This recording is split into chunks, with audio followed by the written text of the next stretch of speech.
My people shelter beneath the great machine.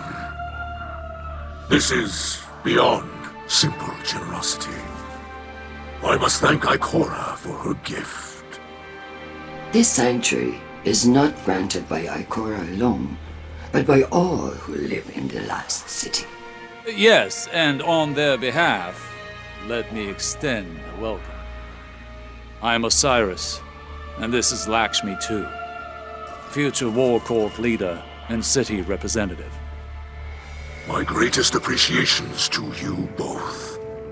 The House of Light thanks you.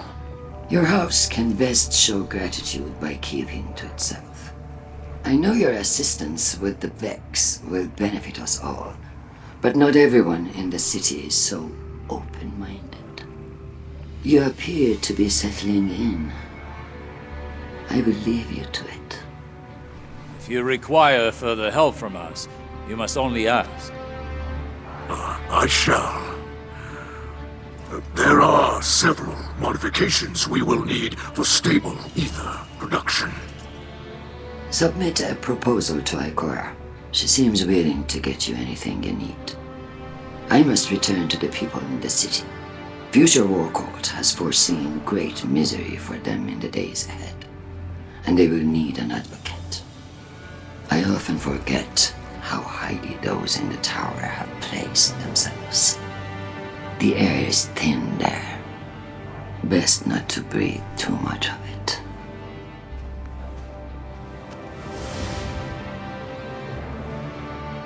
You must understand this situation is tense for us all.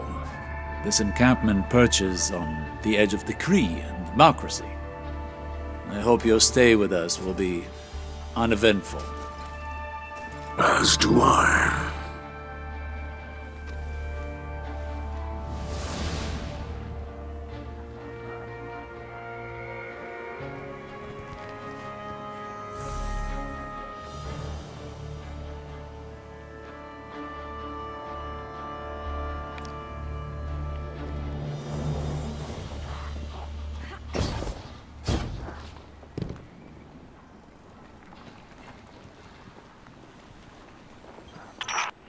Humans think of ether as food for Eliksni, a form of sustenance. That's only partially true. Ether also catalyzes physical maturation and promotes molting. In that sense, it's like hormones in human adolescence. In a world of unlimited ether, like Rees before the whirlwind, all Eliksni look like captains. That's our final form. Most Eliksni you see now are underdeveloped. They're forever stunted by ether rationing, which began as a necessity and gradually evolved into a mechanism of social control. Now, ruthless leaders like Spider use the distribution of ether to keep their followers dependent. If Eliksni are ever to live in peace, we must make ether available to all, regardless of rank.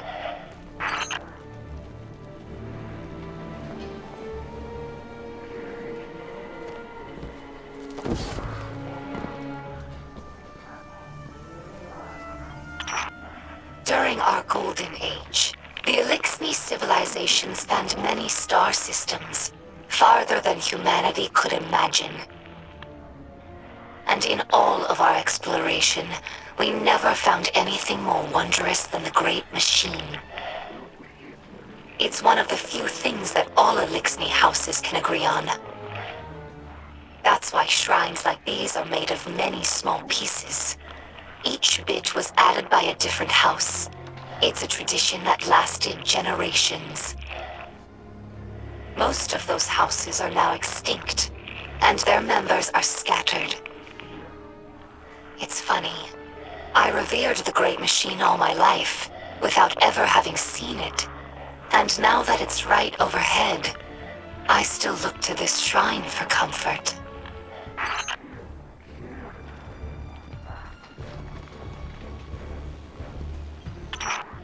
Hello, my name is Eido. My father is Mithrax, Kel of our house. I took my name from his first awoken friend, Sir Eido. As scribe for the House of Light, it's my job to preserve our house's history, so that hatchlings may one day learn our stories. Mithrax requested that I leave some records for the humans of the last city, so they might learn about Eliksni culture in their own time.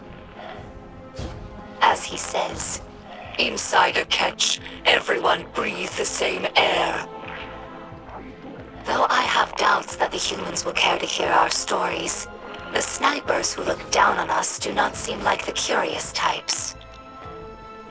But the Great Machine has chosen them, so I must give them the benefit of my faith.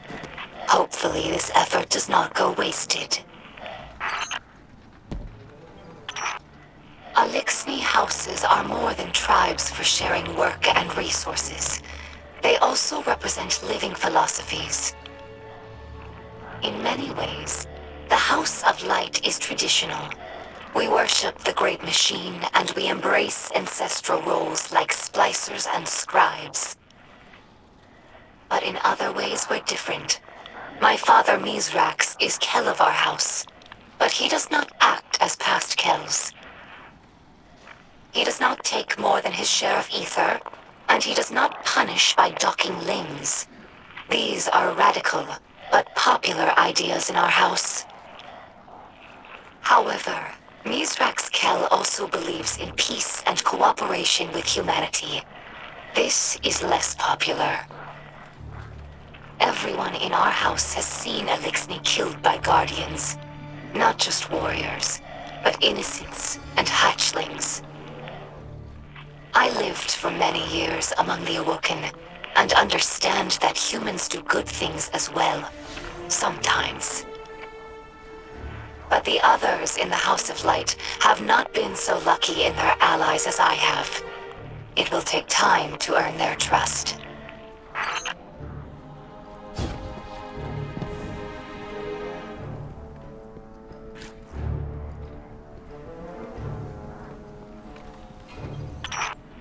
This Shank has been with us for many years. She's temperamental, but loyal. She's in need of constant repair, but we're used to it. Our house has fixed every part of her, from sensors to exhaust. So when I look at her, I don't see an object. I see the members of my house. I see myself. To us, machines are vessels, not just tools. This is why scrapworking is so important to Eliksni culture. It's a way of sharing our spirit with the world, even when we have nothing. I'm sure that Guardians feel the same way about their tower.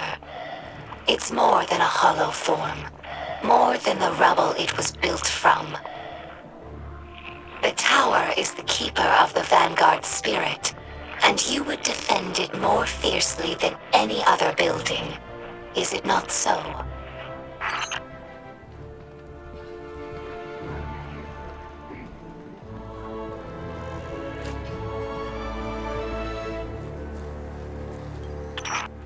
I discovered this shell among spider supplies. Many Eliksni fear Guardians, but delight at your ghosts.